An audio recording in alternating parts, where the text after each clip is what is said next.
Bonjour et bienvenue à En tête-à-tête avec la migraine. On sait naviguer le système de santé, c'est pas toujours évident. Des fois, on ne sait pas à qui s'adresser, on ne sait pas où aller. Aujourd'hui, on a le plaisir de recevoir Céline Chartrand, qui est infirmière praticienne spécialisée en céphalie migraine au CIS des Laurentides, et elle va nous aider à se démêler un peu sur le sujet. Bienvenue, Céline. Merci pour l'invitation. Alors, avant de plonger dans le vif du sujet de la navigation du système de santé, j'aimerais que tu nous expliques un peu, c'est quoi ton rôle d'infirmière praticienne spécialisée? Premièrement, une infirmière praticienne spécialisée, c'est une infirmière qui a eu une formation universitaire avancée et spécialisée, bien évidemment, dans un certain domaine, que ce soit la première ligne, les soins aux adultes, la pédiatrie, santé mentale. Bref, qui a une spécialité universitaire beaucoup plus poussée. Et le rôle, finalement, c'est de prendre en charge une clientèle selon nos compétences et nos connaissances.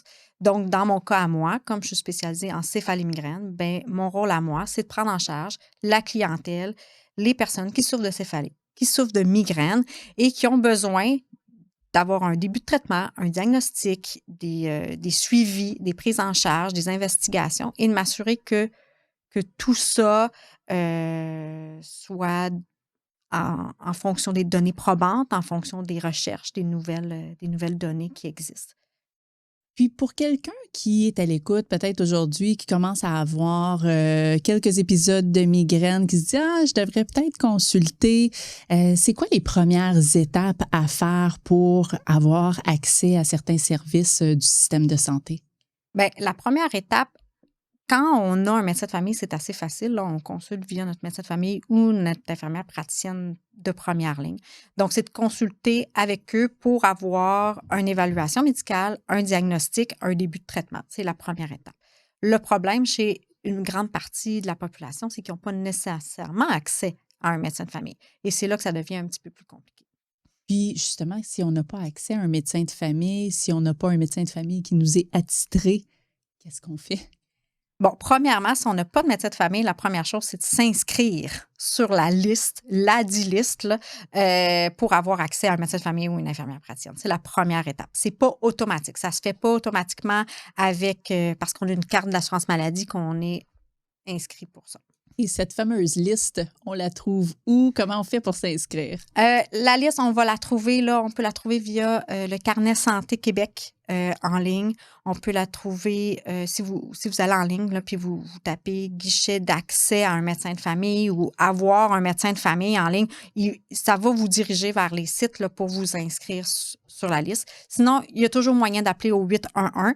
Info Santé, ils vont vous diriger aussi. Les CLSC peuvent vous aider à vous diriger aussi pour vous dire un peu plus les étapes, un peu plus pas précises, mais plus détaillées pour se rendre jusqu'à l'inscription. Puis ça, c'est quand on veut avoir accès à un médecin dans le système public, c'est bien ça? Oui. Puis du côté du privé, là aussi, il y a certains soins de santé qui sont disponibles. Ce serait quoi les principales différences entre les deux systèmes?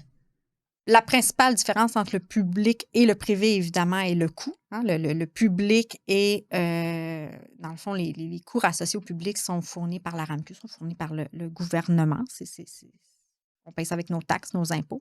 Versus le privé, mais là, on le paye de notre poche. Oui, ça peut être déductible avec nos assurances. Il peut y avoir certains plans, mais on doit débourser à chaque fois, à chaque visite. Ce moment-là. Ça, c'est au niveau financier. C'est la principale différence au niveau financier. Maintenant, les services, on va avoir accès autant à un médecin de famille au public qu'au privé, à un spécialiste au public, au privé. On peut avoir accès à un physiothérapeute au public, au privé. Fait qu'on a les mêmes services autant au public qu'au privé. Faut juste pas oublier, là, au point de vue financier, c'est quand on va vers le privé, si c'est chronique, la facture peut remonter vite. Fait que c'est juste ça qu'il ne faut pas oublier. Quand c'est un besoin ponctuel, des fois, ça vaut la peine de se tourner vers le privé. On règle le problème rapidement. Mais des fois, quand c'est chronique, il ne faut pas oublier que la facture peut monter vite, qu'on va avoir besoin de suivi. Par contre, le privé, parfois, selon les régions, là, on a un accès un peu plus rapide qu'au public. Ça, on ne peut pas le nier. Donc, ça peut être une option, mais qui vient avec des choix qu'il faut être conscient. Il faut faire une balance décisionnelle, trouver les avantages, les désavantages, puis aller peser le pour et le contre. Est-ce que je suis plus avantagée d'attendre au public ou je suis plus avantagée d'aller au privé pour mon problème de santé? Donc, mis à part le privé, pour quelqu'un qui est en attente d'avoir un médecin de famille, vers qui on peut se tourner si on a besoin d'avoir des services ou des conseils? Si on est en attente et qu'on est sur la liste, on peut avoir accès soit au GAP, qui est le guichet d'accès à la première ligne, ou au GACO, qui est le guichet d'accès à la clientèle orpheline. Donc, ça, c'est via le 811 option 3 ou en ligne via le GAP numérique. Fait que là, on est capable d'aller se trouver un rendez-vous, un rendez-vous dans une clinique, dans un GMF, dans un CLSC, pour avoir une consultation avec un professionnel. Il y a des CLSC dans certaines régions qui offrent certains services justement un peu comme du sans rendez-vous, là, si on veut. Là. Pas du sans rendez-vous parce que c'est des rendez-vous, mais où est-ce qu'ils vont offrir à des gens qui n'ont pas nécessairement de médecin des rendez-vous avec des accès médicaux. Il y a les cliniques publiques d'IPS qui peuvent nous aider à démarrer, à avoir une première consultation, à rencontrer un professionnel. Les pharmaciens. Les pharmaciens, c'est des grands partenaires au niveau communautaire. Là. Ils connaissent les médicaments, oui, mais ils connaissent beaucoup les maladies chroniques, la gestion des maladies chroniques, puis ils peuvent avoir beaucoup de conseils aussi qui peuvent être non pharmaceutiques et comment on gère finalement votre médication pour vous aider. InfoSanté. InfoSanté, c'est des infirmières qui vont vous évaluer, qui vont vous conseiller, qui vont vous référer aux besoins. Pour les gens qui travaillent, là, il y en a qui vont avoir accès à la téléconsultation ou la télémédecine avec leur employeur. Fait que des fois, c'est un petit caractère là, en quelque part, là, mais il faut voir avec leur plan s'ils ont accès à ce genre de modalité-là. Selon l'urgence de la situation, on peut être obligé de se présenter à l'urgence aussi. Sinon, mais il y a toujours, on en a parlé, mais du privé. Là. Donc, c'est quand même une bonne variété de services auxquels on peut avoir accès, même si on n'a pas de médecin de famille. Puis, quand on va aller en consultation avec peu importe le professionnel de la santé, comment on peut bien se préparer pour cette rencontre-là, pour s'assurer vraiment d'en tirer le maximum, puis qu'on soit content de l'issue de la rencontre. On sait, les rencontres sont très courtes, les professionnels sont surchargés, puis c'est très court. Puis oui, on a beaucoup de choses à dire et ils ont beaucoup de choses à nous demander aussi.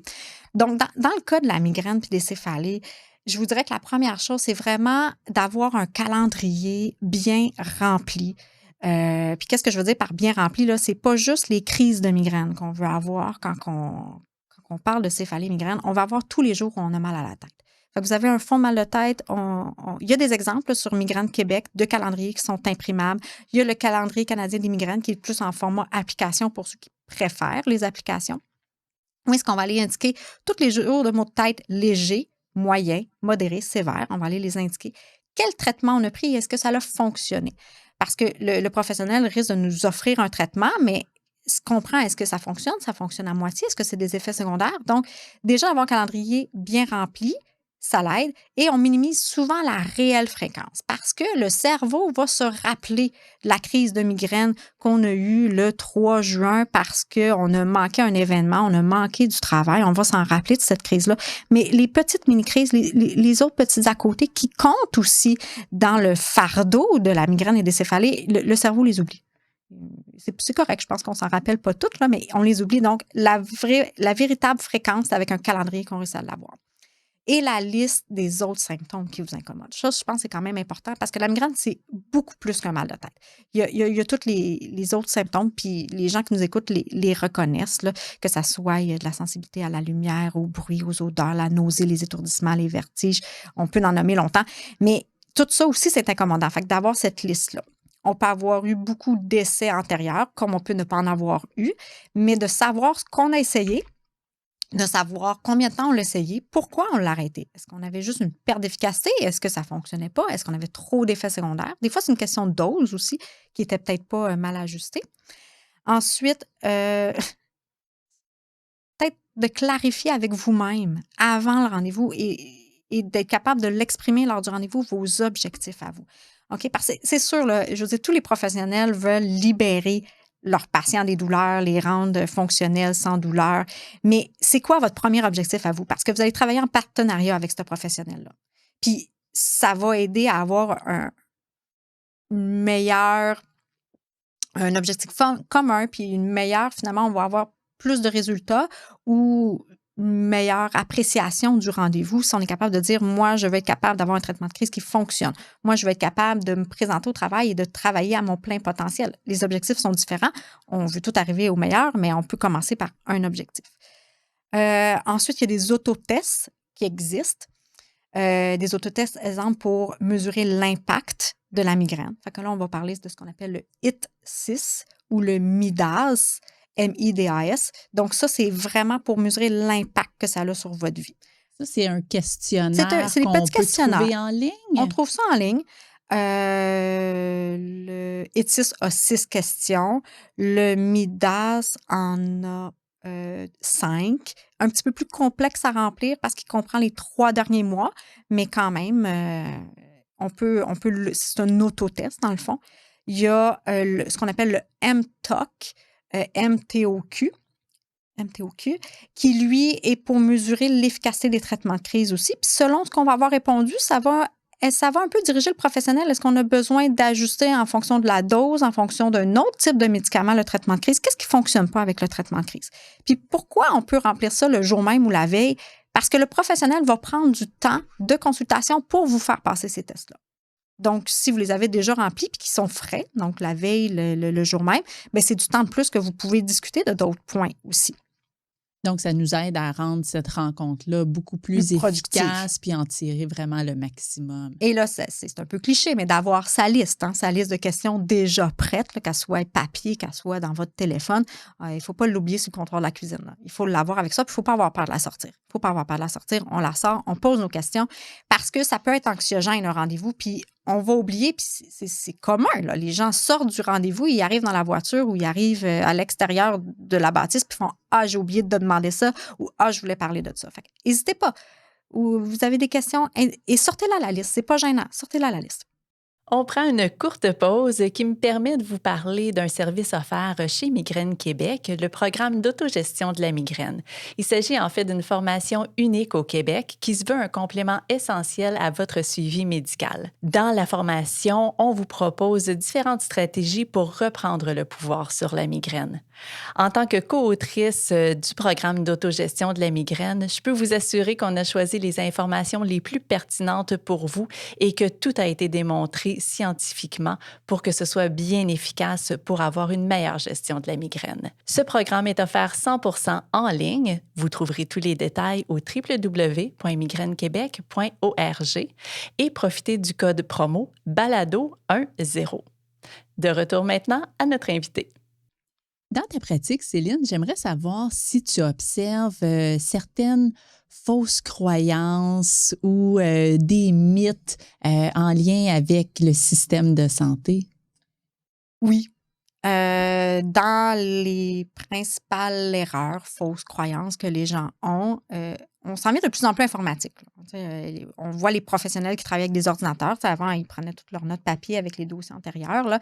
Maintenant, c'est tout informatisé. Puis les gens vont penser que parce que c'est informatisé, leur état de santé, leurs données, leur traitement antérieur, tout ça est consigné et tous les professionnels y ont accès en tout temps. Ce qui n'est pas le cas. Si vous allez, exemple, dans un hôpital, on a accès à ceux de l'hôpital ou de la région, du CIS, mais on n'a pas accès aux autres hôpitaux. Si vous avez consulté ailleurs, si vous avez vu un neurologue ailleurs, on n'a pas accès nécessairement à ces données-là. Donc, on n'a pas accès à tout, en tout temps, sur toute votre histoire de vie, finalement. Les gens vont penser que tout le monde doit passer par le même chemin. Ce qui n'est pas vrai. C'est pas tout le monde qui doit passer par le même chemin. C'est pas tous les gens atteints de migraine qui ont besoin de voir un neurologue. Il y a des gens atteints de migraine qui peuvent très bien avoir une bonne prise en charge efficace au niveau de la première ligne, au niveau du médecin de famille, qui n'ont pas nécessairement besoin d'un neurologue. C'est pas non plus n'importe quel professionnel qui peut traiter la migraine. Il y a des gens que ça dépasse leur connaissance, puis il faut le reconnaître qu'il y a des gens qui... C'est pas parce que vous vous êtes fait dire ben, je peux rien faire pour toi que nécessairement, il n'y a personne qui peut rien faire pour vous. Il y a des gens qui sont plus complexes. Hein? Il y a des cas qui sont plus complexes, puis que oui, ça prend des soins plus avancés. Donc, c'est pas tout le monde. La médecine évolue. Ça, c'est une erreur que je vois dans ma pratique, que les gens pensent qu'ils ont tout essayé. Non, la médecine évolue.